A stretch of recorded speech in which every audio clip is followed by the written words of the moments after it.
arrived west from Johannesburg, and barely an hour later the small village of Magalies nestles in an area of mountains, valleys and rivers teeming with bird life. A rich farming area is also home to country lodges, guest houses, arts and crafts studios and Talton International Raceway, which traditionally hosts the RFS Magalies 400 off-road race. This year the event was round one of the ABSA Off-Road Championship, with the series giving added impetus by the exploits of South African teams on the Dakar Rally. The ABSA Off-Road Championship this year celebrates its 10th anniversary with the series the jewel in the South African motorsport crown. A new season inevitably brings with it hopes and expectations, unknown quantities and changes in team personnel and machinery. What doesn't change in the ABSA Off-Road Championship is the stiff competition, with the RFS Magalies 400 always a tough test for man and machinery. We've run in the front previously. I believe there's a lot of rocks close to the road that I can remember as well. And also I think it's going to be different because there's a lot of millies. So you're going to run in between the millies like in a tunnel and not see the whole road quite far ahead of you. The Donaldson prologue to determine start positions for the race proper was run over a 60-kilometre course that took in a section of the race route. In the production vehicle category, Gary Bertelt and stand-in navigator Siegfried Rousseau got their weekend off to a storming start in the Atlas Copco Toyota Hilux. The pair charged to a 39-second lead over former South African champions Chris Visser and Jaapie Badenhorst in the diesel-powered Ford Ranger. Next up were Pikkie Labuschagne and Rikus Erasmus in the Rubicon Toyota Hilux, and with Northwest Province privateers Malcolm Koch and Johan Burger in the Koch & Sons Toyota Hilux. Right on their heels were Lance Woolrich and Ward Huxtable in the second factory Ford Ranger, and reigning champions Jannie Visser and Yorks LaRue in the international truck Toyota Hilux. Only 12 seconds separated Labuschagne and Erasmus, Koch, Burger, Woolrich, Huxtable and the champions. In the first SP class outing, Dion Venter and Ian Palmer had a good run in the 4x4 Mega World Toyota and edged out the Regent Racing Nissan Navaras of Mike Whitehouse and Matthew Carlson and Terence Marsh and George Smallberger. Consistency is a Marsh Smallberger forte, and the pair missed out on last year's SP class championship by a single point. Behind the two Regent Racing Nissans, SA champion Duncan Voss and Robbie Howie rounded out the top 10 on a disappointing afternoon for the Castrol Toyota factory team. Fresh from the Dakar Rally, Voss and Howie were only 7 seconds clear of Pretoria-based Christian Deploy and Henk Janse van Vieren in the RFS BMW X3. A pair of rising stars in youngsters Jason Venter and Vincent van Alleman set the pace in the Class D in the 4x4 Mega World Toyota Hilux, with Class E honours going to Dirk Pitter and Koos Claessens in another Toyota Hilux. Pole position for the race was a major plus factor for Gary Bertelt and Siegfried Rousseau, but for Anthony Taylor and Chris Birkin, there was a tale of woe. Being out front is going to be a big advantage tomorrow. I think dust is going to play a massive factor. Although we've got a bit of rain right now, might change the dynamic slightly, but it's going to be good to be out front tomorrow. We're coming down next to the fence on the route, and there was a rock that was lying in the middle of the road which hadn't been marked, and we hit it and took the right front suspension off, and that was it. It was a day for me. In the special vehicle category, the opening round of the season was characterized by new machinery, changes in driver and co-driver personnel, and crews switching to different classes. It all helped add to the air of expectation that is always associated with the first round of the ABSA Championship. Hoping for an early insight of what lies ahead this season, crews and off-road enthusiasts eagerly awaited the Donaldson prologue to determine race grid positions. The experienced Motorite racing team of Nick and Ryan Harper flew first on the road, followed by the Century Racing pair of Colin Matthews and Alan Smith, and reigning South African champions Herman and Wichard Sulwald, who are now part of the Elegant Fuel team. Former South African champion Evan Hutchinson and Dani Stassen were out in the new Motorite Bat Venom, and right off the bat produced an impressive performance.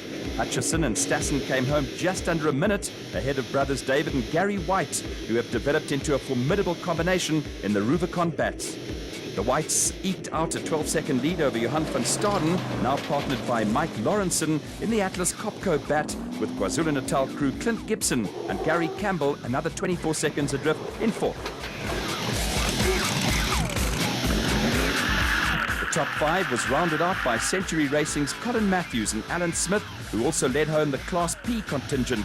Matthews and Smith were only 1 second behind Gibson and Campbell and had just 9 seconds to spare on the father and son team of Nardus and Louis Alberts in the Rapsa Bat. Next up were Quinton and Kali Sulvalt, with Quinton having his first outing as a driver in the elegant Fuel Bat. They were 6 seconds behind the Rapsa car and 4 seconds ahead of Wolmeranstad brothers Lawrence and Gerard Duplessis in a Zarco Magnum.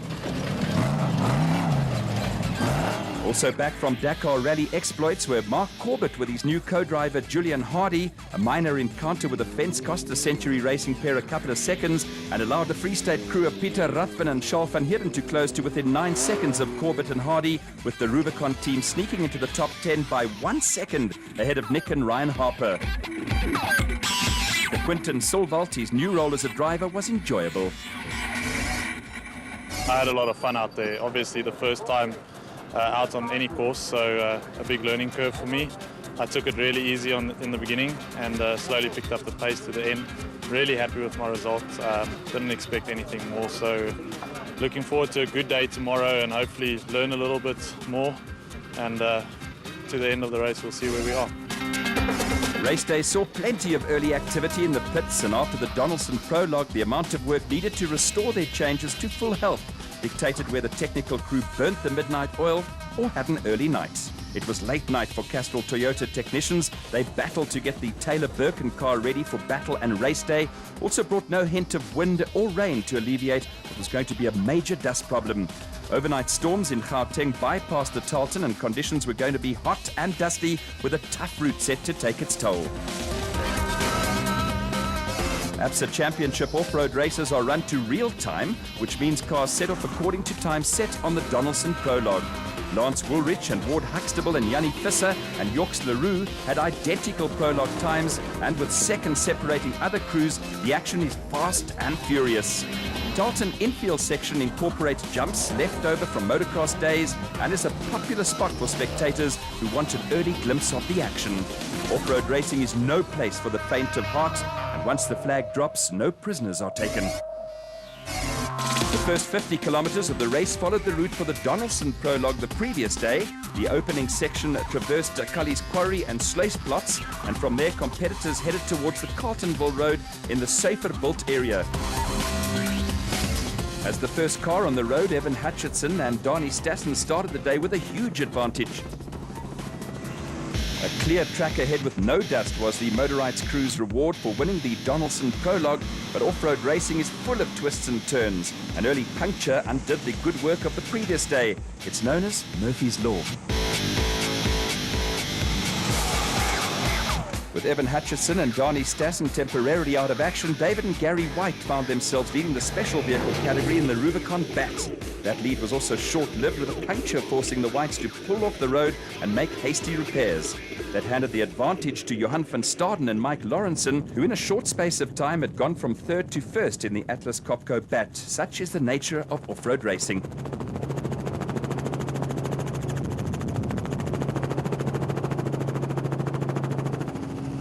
There was also an early change in the production vehicle category. Gary Bertholdt and Siegfried Rousseau were casualties within 12 kilometers, and former champions Chris Visser and Jaapie Badenhorst took over the lead in the Ford Racing Ranger. Evan Hutchinson and Darnie Stassen were back in action and were now being chased by Clint Gibson and Gary Campbell, who was still fourth amongst the special vehicles. Behind the KwaZulu-Natal crew, Colin Matthews and Alan Smith were in complete control in Class P in the Century Racing CR3. They were being followed by brothers Lawrence and Gerard Duplessis, who were on a charge and also made a couple of places up in the Zarco Magnum. The brothers now had their sights firmly set on catching Matthews and Smith.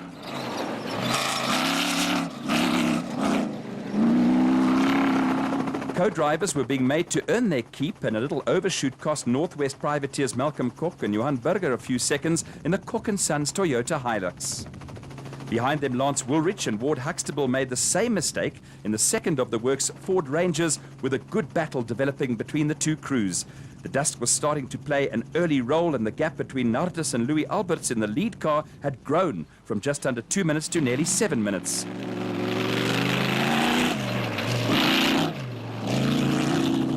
There were also puncture problems for Quinton and Cully Sulvalt, and the elegant fuel bat dropped a place to Mark Corbett and race engineer turned co-driver Julian Hardy, who were having a steady run in the Century Racing FGT. The Rubicon racing pair of Peter Ruthven and Charles van Heerden were going along steadily in the Rubicon bat, but their race was about to go pear-shaped. Having wrong slotted, they suddenly encountered Mark Corbett and Julian Hardy coming from the other direction in the Century Racing entry. An about turn then saw the bat in a coming together with the 4x4 Mega World Toyota of Dion Fenter and Ian Palmer. Neither crew was hurt in the incident, but Fenter and Palmer were forced into instant retirement. The incident also allowed Regent Racing pair of Mike Whitehouse and Matthew Carlson to regroup, and along with the again mobile Quinton and Cully Sulvalt in the elegant fuel bat, they were quickly on the right route. They were followed by Ruthven and Van Heerden, but the Free State crew was soon to call it a day.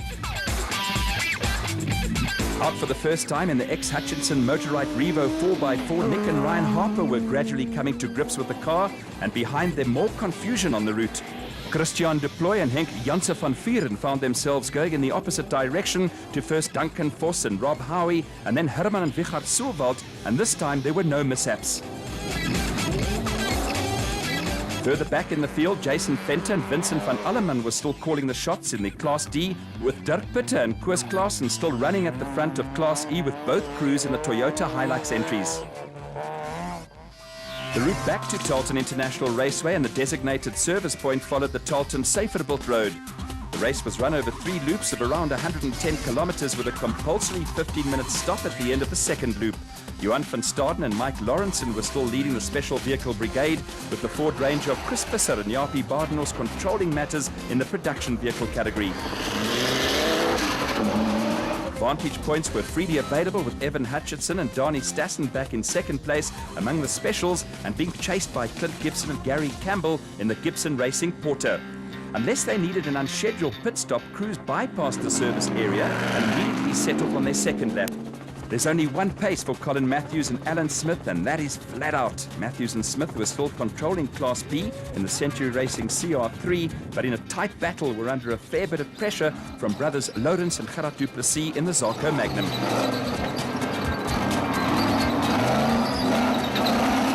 The Ford Racing Pit signalling method was a little animated, but presumably Lance Woolrich and Ward Huxtable understood what was going on.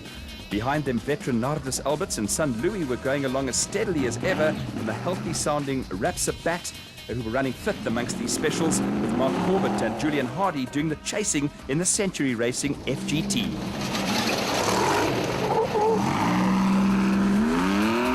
The ever-steady Terence Marsh and George Smallberger started ninth amongst the production vehicles, but a string of retirements and mechanical woes for other crews had lifted them into third behind the 2 Ford Rangers, with the Regent Racing pair being chased by Quinton and Cully Sulvalt, who were again playing the catch-up game. After an encouraging Donaldson prologue, Malcolm Cook and Johan Burger started fourth amongst the production vehicles, but were one of the crews to run into problems on the first loop. At the end of the loop, the Cook and Sons Toyota Hilux pulled into the pits for what was an unscheduled stop to sort out what appeared to be a fuel problem. Baie lekker, baie klippe, lekker route, rof. Maar hoe kan nie ry sonder petrol nie? So ons kyk nou wat is die probleem, maar dis baie lekker. Ons geniet dit verskriklik.